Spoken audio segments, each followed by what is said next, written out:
نحمده ونصلي على رسوله الكريم أما بعد أعوذ بالله السميع العليم من الشيطان الرجيم بسم الله الرحمن الرحيم والذين يحاجون في الله من بعد ما استجيب له حجتهم داهزة عند ربهم وعليهم غضب ولهم عذاب شديد الله الذي أنزل الكتاب بالحق والميزان وما يدريك لعل الساعة قريب يستعجل بها الذين لا يؤمنون بها والذين آمنوا مشفقون منها ويعلمون أنها الحق ألا إن الذين يمارون في الساعة لفي ضلال بعيد.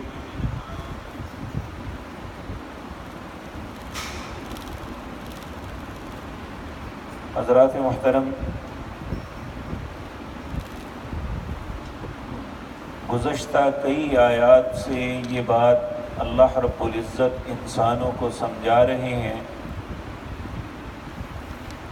کہ اللہ کی آیات میں جھگڑا پیدا کرنا حقیقتاً اللہ کے ساتھ جھگڑنا ہے۔ قرآن عزیز اللہ کی کلام ہے، اس کا ایک ایک لفظ اللہ مالک نے ارشاد فرمایا، اور جب کوئی کسی کی بات کو رد کرتا ہے تو حقیقتاً وہ اس بات کہنے والے کا انکار کر رہا ہے۔ آپ دنیا میں دیکھ لیں کہ باپ کا اللہ نے ایک احترام بنایا ہے، اس کی ایک حیثیت ہے، تو اگر ایک بچہ جو مرضی کرتا رہے، باپ کی بات کا انکار کرے میں یہ نہیں مانتا، تو کیا اس نے اپنے باپ کی حیثیت کو تسلیم کیا ہے؟ قطعاً نہیں۔ وہ انسان انتہائی غلطی پہ ہے جو اپنے باپ کی بات کو رد کرتا ہے۔ تو اللہ رب العزت یہ تو ساری کائنات کا خالق اور مالک ہے، اس کی آیات کے ساتھ جھگڑا کرنا، اس میں تعویلات کرنا اور اس کے معنی غلط نکالنا اور اپنے مقاصد کو حاصل کرنا، یہ ساری باتیں اللہ کی آیات میں جھگڑنا ہے۔ تو یہاں جس جھگڑے کا تذکرہ ہے وہ یہ ہے کہ بے شمار لوگ ایسے ہیں جو اللہ رب العزت کی قوت، طاقت اور قدرتوں کا انکار کرتے ہیں، اور جو اللہ مالک کی صفات ہیں وہ اوروں میں داخل کر کے بڑے خوش ہوتے ہیں، اور اسی کا نام دین اور اسی کو عقل مندی اور دانائی سمجھتے ہیں۔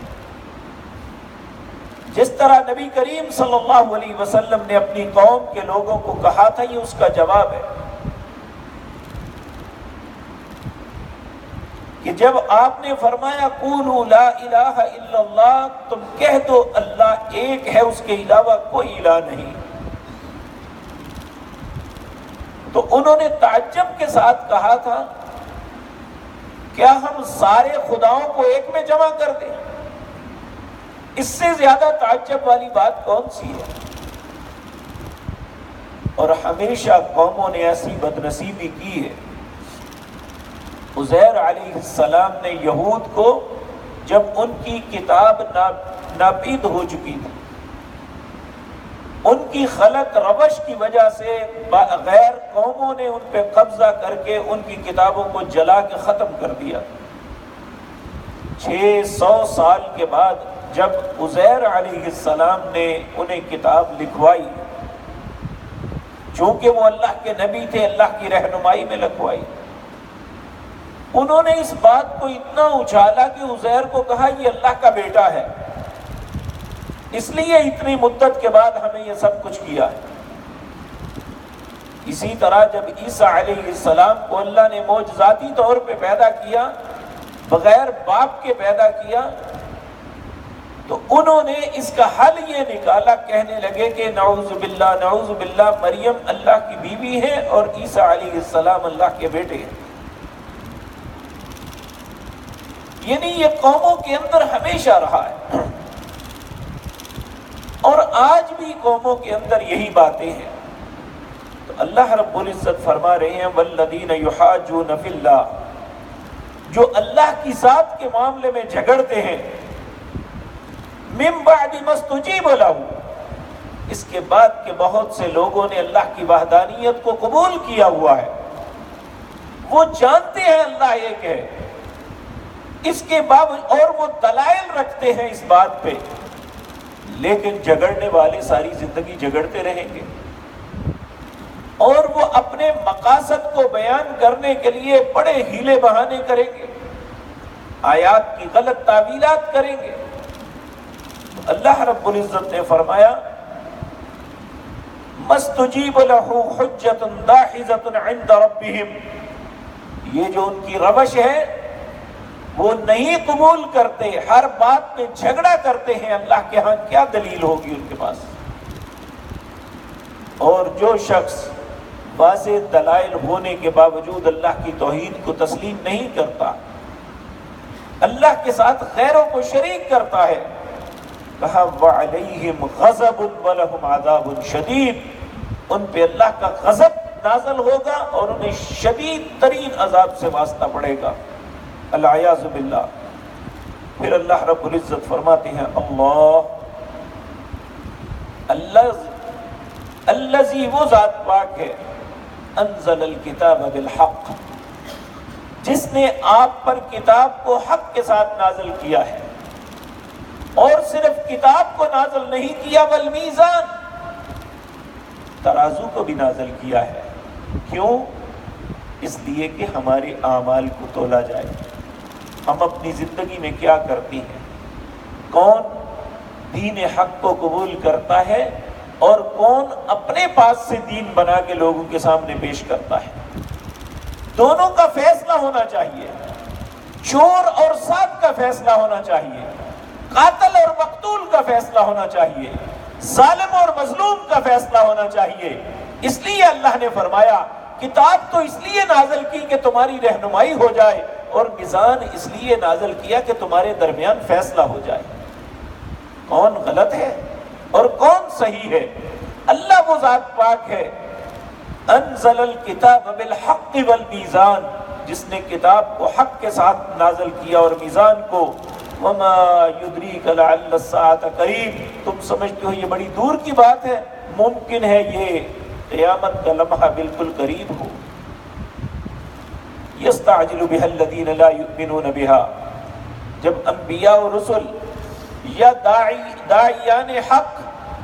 لوگوں کو اس بات پہ ڈراتے ہیں کہ قیامت آنے والی ہے، انسان کو اپنی زندگی کے معاملات کا جواب دینا ہے، تو فوراً کہتے ہو لے کے آؤ، پھر کہاں ہے قیامت؟ اللہ کہتے ہیں یستعجل بها الذین، اس معاملے میں جلدی وہ کرتے ہیں لا یؤمنون بها، جو آخرت کو مانتے ہی نہیں ہے، وہ ان کے تصور میں ہے ہی نہیں کہ آخرت آنی ہے، اس لیے اتنی دلیری کے ساتھ یہ بات کہتی ہیں بھائی لے آؤ۔ اللہ فرماتے ہیں والذین آمنوا مشفقون منها، جو اہل ایمان ہیں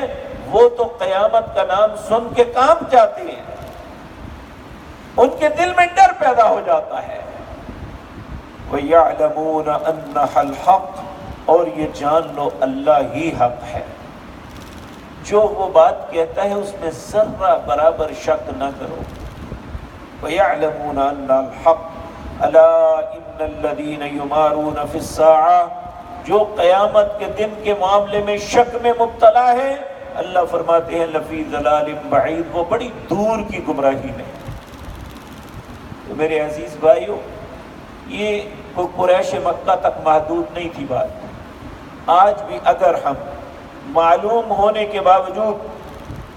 بڑے دھڑلے کے ساتھ بے شمار گناہ کرتے ہیں، اور خصوصاً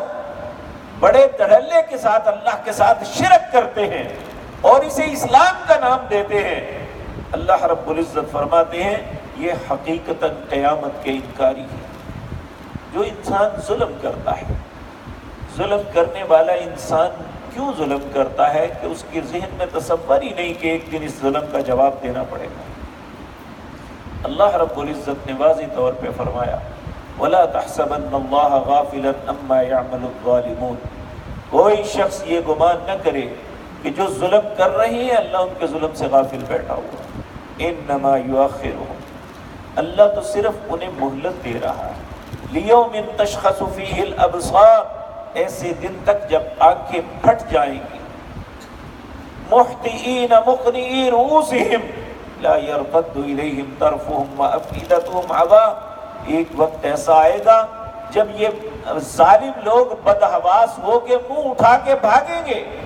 کوئی رستہ نہیں ملے گا اور ان کے دل اڑ رہے ہوں گے۔ اللہ فرماتے ہیں وَأَنذِرِ النَّاسَ يَوْمَ يَأْتِيهِمُ الْعَذَابُ، انہیں عذاب کے دن سے ڈرا دیجئے۔ فَيَقُولُ الَّذِينَ ظَلَمُوا، پھر ظالم انسان کہے گا ربنا اخرنا الى اجل قریب، اے اللہ تھوڑی سی مہلت دے دے، نجب دعوتک ونتبع الرسل، ہم تیری بات کو قبول کریں گے، تیرے رسولوں کے پیچھے چلیں گے۔ تو اللہ پھر آگے سے جواب دیتے ہیں اولم تکونوا اقسمتم ما لکم من زوال، کیا تم قسمیں نہیں اٹھاتے تھے کہ ہمیں کبھی زوال نہیں آنا؟ یہ فضول باتیں ہیں جو کی جاتی ہیں، ان باتوں کی طرف نہیں دیکھنا چاہیے۔ تو اللہ رب العزت فرماتے ہیں الا خبردار ان الذین یمارون فی الساعہ، جو قیامت کے دن کے معاملے میں متردد ہیں، شک میں مبتلا ہیں، لفی ضلال بعید، وہ بہت دور کی گمراہی میں ہے۔ اللہ ہم سب کو ایسی گمراہی سے بچائے اور اس دن کے آنے سے پہلے پہلے اپنے رویوں کو ہم درست کر لیں، اپنے اعمال کی اصلاح کر لیں، اپنی خطاؤں کو نیکیوں کی طرف لے آئیں، اپنی خطاؤں کی اللہ سے معافی مانگ لیں، وگرنہ جب میزان لگ گیا پھر اس دن کوئی بہانہ قابل قبول نہیں ہوگا۔ اللہ مرنے سے پہلے توبہ کی توفیق دے دے۔ اقول قولی ھذا واستغفر اللہ۔